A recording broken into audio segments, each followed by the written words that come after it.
Hi everyone and Happy New Year! This year I'm going to start a new series called Sew Your Pet's Wardrobe, and for today's video, our very first video, I'm going to take you through the basic setup for your sewing machine. So everything from threading to changing the needle. So let's get started.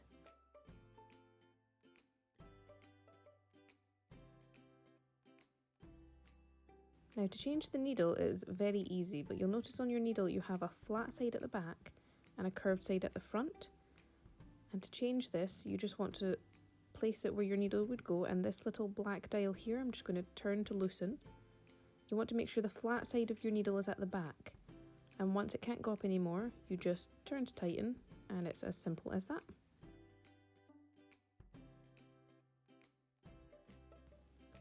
Now, depending on your sewing machine, you'll either place your spool of thread upright on top, or like mine is a bit more horizontal and tucked away in the handle.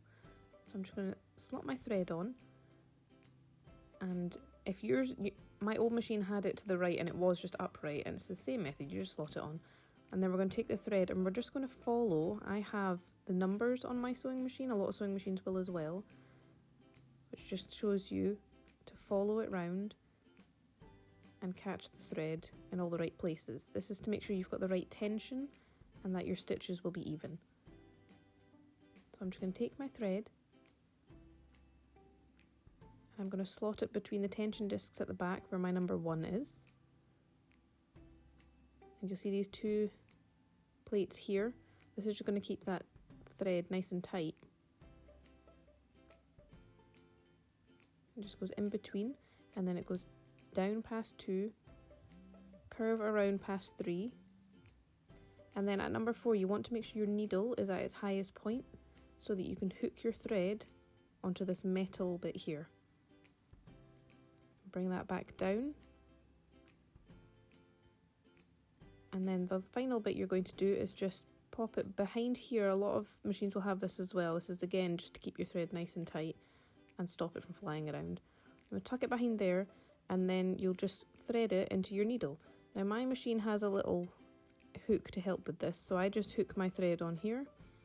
It pops a tiny hook through the eye of the needle, slot my thread on, and it pulls it through for me. Not all machines will have this. Sometimes you will just have to, struggle if you're like me and you can't really see it that well.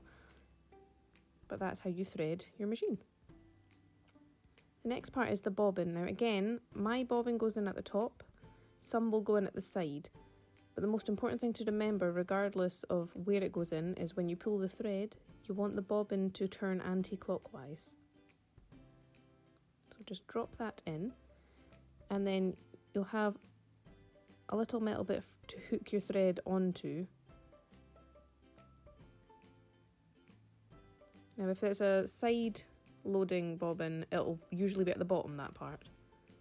And just hold your top thread that's in your needle, hand crank your needle down, and you'll see this thread is going round the bobbin and catches the bobbin thread.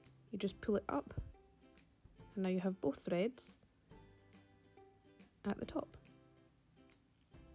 Slot your case back on, and then make sure that your threads are under your presser foot and off to the back.